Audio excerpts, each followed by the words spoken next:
اور سب سے پہلے آپ کو یہ بتائیں کہ پاکستان میں کورونا آؤٹ آف کنٹرول ہو گیا ہے. ایک دن میں ریکارڈ اموات 201 زندگیاں نکل گیا. مزید 5292 کیسز رپورٹ ہوئے ہیں، جس کے بعد مجموعی اموات 17,530 تک پہنچ گئی ہیں، جبکہ مثبت کیسز کی شرح 10.77 تک پہنچ گئی. NCOC کے مطابق 24 گھنٹوں میں 49,101 افراد کے ٹیسٹ کیے گئے. پاکستان میں کورونا آؤٹ آف کنٹرول ہو گیا ہے. ایک دن میں ریکارڈ اموات رپورٹ ہوئی ہیں، 201 زندگیاں نکل گیا ہے. مزید 5,292 کیسز رپورٹ ہوئے ہیں. پاکستانیوں ہوشیار، کورونا کر رہا ہے تیزی سے وار. 7 دنوں میں 832 افراد موت کے منہ میں چلے گئے اور 31,993 افراد وبا کا شکار ہوئے. کہیں ماسک نہیں، کہیں فاصلہ نہیں. SOPs پر عمل درآمد نہ کرنا دن بدن کیسز میں اضافے کی وجہ بن گیا.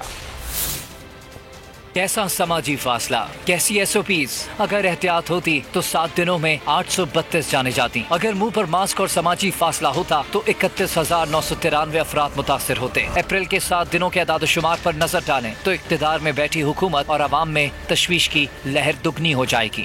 22 اپریل 5,807 کیسز، 144 اموات.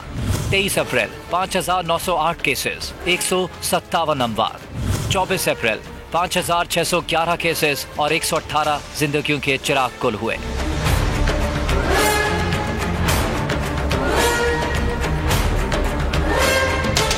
پچیس اپریل 4,825 کیسز اور 70 افراد زندگی سے ہاتھ دھو بیٹھے. 26 اپریل 4,487 کیسز اور 142 افراد جاں گنوا بیٹھے. اور آج 5,292 افراد شکار ہوئے اور سب سے زیادہ 201 اموات رپورٹ ہوئی. ملک میں کورونا کی تشویشناک صورتحال پر قابو پانے کے لیے بڑا فیصلہ. NCOC نے 20 شہروں اور اضلاع میں 2 ہفتوں کے لیے لاک ڈاؤن نافذ کرنے کے لیے متعلقہ حکام اور انتظامیہ کو مراسلہ لکھ دیا. اسلام آباد، لاہور، راولپنڈی، حیدرآباد، پشاور شامل ہیں. لاک ڈاؤن کا نفاذ کہیں 2 اور کہیں 3 مئی کو کیا جائے گا. NCOC نے انتظامیہ کو انتظامات جلد مکمل کرنے کی ہدایت کر دی. 16 مئی کے دوران ہوٹل، شاپنگ مالز، پارکس بند رہیں گے. سیاحت پر مکمل پابندی ہوگی. NCOC کی ہدایت پر وزارت داخلہ نے نوٹیفیکیشن جاری کر دیا. بین الصوبائی اور انٹر سٹی ٹرانسپورٹ بھی مکمل بند رہے گی. سندھ حکومت نے 30 اپریل سے inter city public transport service پر پابندی کا اعلان کر دیا.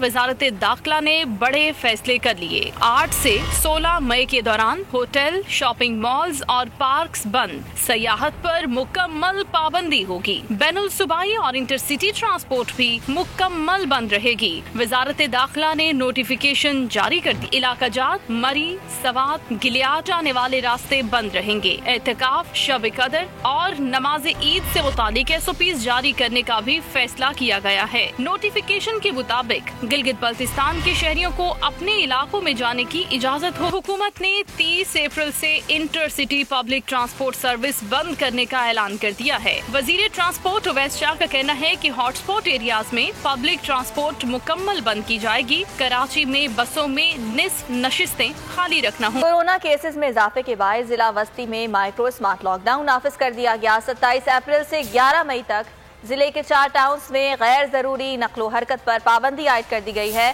متاثرہ علاقوں میں گلبرگ، نارتھ کراچی، لیاقت آباد اور نارتھ ناظم آباد شامل ہیں. Micro smart lockdown district health officer کی جانب سے ہاٹ سپاٹ کی نشاندہی پر لگایا گیا.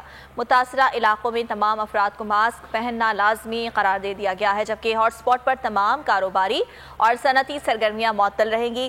متاثرہ علاقوں میں ڈبل سواری اور فیملی اجتماع پر بھی پابندی ہوگی. نوٹیفیکیشن کے مطابق کورونا سے متاثرہ افراد اپنے گھروں میں قرنطینہ رہیں گے.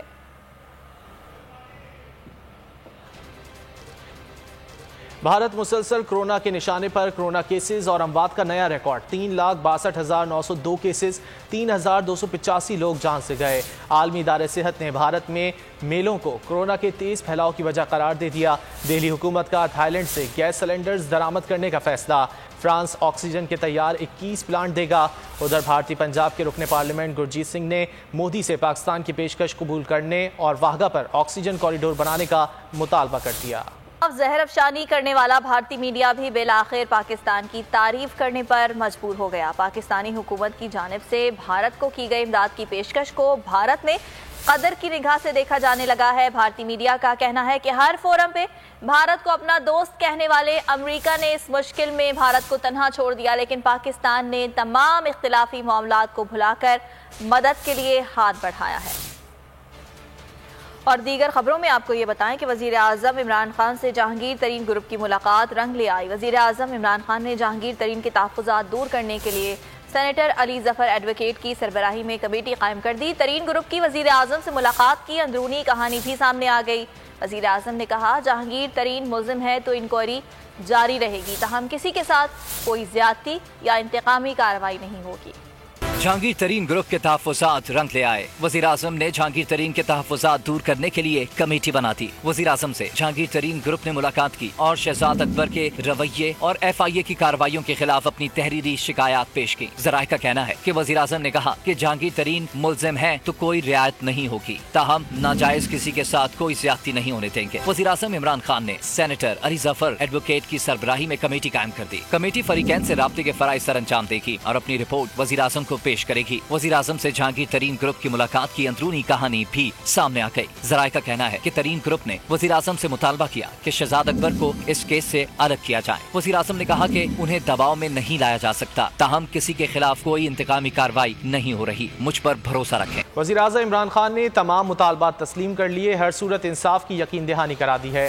جہانگیر ترین گروپ کی وزیر اعظم سے ملاقات کے بعد میڈیا سے گفتگو راجہ ریاض نے کہا وزیر اعظم کے مشکور ہیں کہ انہوں نے ہماری باتیں سنی اور یقین دلایا کہ جہانگیر ترین کو پورا انصاف ملے گا۔ طاہر رنداوا نے کہا کہ آدھا تیتر آدھا بٹے شاہ محمود قریشی خود ہیں، ہم آزاد 11 امیدواروں کی وجہ سے شاہ محمود قریشی وزیر خارجہ ہیں، ان کی ہر جگہ محاسبہ کریں گے۔ نذیر چوہان بولے کہ شہزاد اکبر سے متعلق معاملہ وزیر اعظم کے علم میں لائے ہیں۔ چاہتے تھے کہ ہمیں انصاف ملے، اس بارے میں ہمیں یقین دہانی کرائی گئی ہے کہ آپ کو انصاف ملے گا، اور کوئی اسلام آباد سے جو لاہور میں ٹرائل کر رہی ہے، انویسٹیگیشن کر رہی ہے ٹیم FIA کی، اس پر اسلام آباد سے کسی قسم کا کوئی پریشر نہیں ڈالا جائے گا۔ ہمارا مطلب ہے کہ پارٹی کے سینئر ترین آدمی جہانگیر ترین صاحب کو انصاف ملے۔ جو آج شاہ محمود قریشی صاحب جو وزیر خارجہ ہیں، یہ ہمارے آزاد ہونے لوگوں کی وجہ سے جی آج یہ وزیر خارجہ بنے ہوئے ہیں، اور یہ تیتر بٹیر خود ہے، ہم نہیں ہیں۔ یہ خان صاحب کو کل بدراہ کرتا رہا ہے، میں کہتا ہوں یہ خود تیتر بٹیر ہے۔ شہزاد اکبر جیسے لوگ ہیں جو گمراہ کر رہے ہیں وزیر اعظم کو، کیونکہ اس وقت ترین صاحب اس وقت کیبنٹ میں بھی نہیں ہے اور خان صاحب کے پاس بھی نہیں ہے، تو اس لیے خان صاحب کے پاس وہ بات پہنچانا مشکل ہو رہا تھا۔ میں یہی وجہ تھی کہ خان صاحب نے ہم سب کو یہ وعدہ کیا ہے کہ انشاءاللہ تعالیٰ مطمئن ہو جائیں، ترین ہمارا پرانا ساتھی ہے اور انشاءاللہ تعالیٰ میں اس کو خود کبھی بھی انشاءاللہ اس کے ساتھ زیادتی نہیں ہونے دیں گے۔ فواد چودھری کہتے ہیں اپنوں اور غیروں کے لیے الگ الگ قانون نہیں ہو سکتا، جو پارٹی انصاف کی بنیاد پر وجود میں آئی کسی طور پر انصاف کا معیار دوہرا نہیں ہو سکتا۔ جہانگیر ترین صاحب PTI کے بہت اہم رہنما ہیں، ان کا بہت کام ہے، اور پرائم منسٹر صاحب کا یہ بالکل ایک واضح بات ہے کہ وہ ایک ذاتی ریگارڈ جو ہے وہ ضرور موجود ہے، لیکن جو پارٹی ایک انصاف کی بنیاد کے اوپر وجود میں آئی ہو، جس پارٹی کا نصب العین یہ ہو کہ ہم اکاؤنٹیبلٹی کریں گے اور احتساب جو ہے وہ برابر ہوگا، کسی بھی طور کے اوپر یہ نہیں کر سکتی کہ وہ اپنے لوگوں کے لیے اس کے انصاف کا معیار اور ہو اور دوسرے لوگوں کے لیے انصاف کا معیار اور ہو۔ اور یہی پرنسپل، یہی اصول جو ہے اس کا اعادہ کیا وزیر اعظم صاحب نے آج اپنی اس ملاقات میں، اور انہوں نے یہ کہا کہ کسی بھی صورت میں FIA کو یا کسی ادارے کو انفلوئنس نہیں کیا جائے گا کہ وہ کسی کے خلاف تحقیقات میں کوئی۔ سابق DG FIA جسٹس قاضی فائز عیسیٰ کیس سے متعلق سنسنی خیز انکشافات۔ بشیر میمن بولے شہزاد اکبر نے جسٹس فائز عیسیٰ کے خلاف انکوائری کے لیے کہا، منی لانڈرنگ کی تحقیقات کرنے پر زور دیا۔ فروغ نسیم نے بھی شہزاد اکبر کی حمایت کی۔ وزیر اعظم نے کہا ہمت کریں، آپ کر سکتے ہیں۔ FIA نے کارروائی سے انکار کیا، موقف اختیار کیا کہ سپریم کورٹ کے جج کے خلاف تحقیقات کا اختیار سپریم جوڈیشل کونسل کے پاس ہے۔ مجھے بلایا گیا prime minister office, prime minister صاحب سے ملاقات ہوئی، انہوں نے کہا کہ یہی کرو، مطلب آپ ہمت کرو اور مطلب کر سکتے ہو۔ مجھے نہیں پتا تھا کہ کیس کیا ہے یا کس طرح کی بات ہے، لیکن بعد میں ہم نے جب گئے شہزاد اکبر کے کمرے میں تو ادھر جا کر کے انہوں نے یہی بات کی کہ ہم نے وہ کرنا ہے، جسٹس قاضی فائز عیسیٰ کے خلاف کیس بنانا ہے۔ منی لانڈرنگ کا تھا بیسک ان کا جو تھا کہ یہ آپ کا مینڈیٹ ہے, آپ یہ منی لانڈرنگ کا کیس کریں. لیکن انہوں نے ادھر پھر بات ہوئی تو وہی فروغ نسیم صاحب بھی کنونس تھے کہ یہ بننا چاہیے اور آپ یہ رول ادا کرو. میں نے کہا بھائی ایف آئی اے نہیں کر سکتی, سپریم کورٹ کا جج ہے, سپریم جوڈیشل کاؤنسل کا کام ہے یہ, اور ان کی کانسٹیٹیوشنل اتھارٹی ہے. ہماری ٹی او آرز میں یہ نہیں آتا. اور یہ مطلب انہوں نے کہا کہ نہیں مل کے کر لیں گے, اور ایف بی آر اور آپ مل کر کرو, اور یہ جو بھی ہے.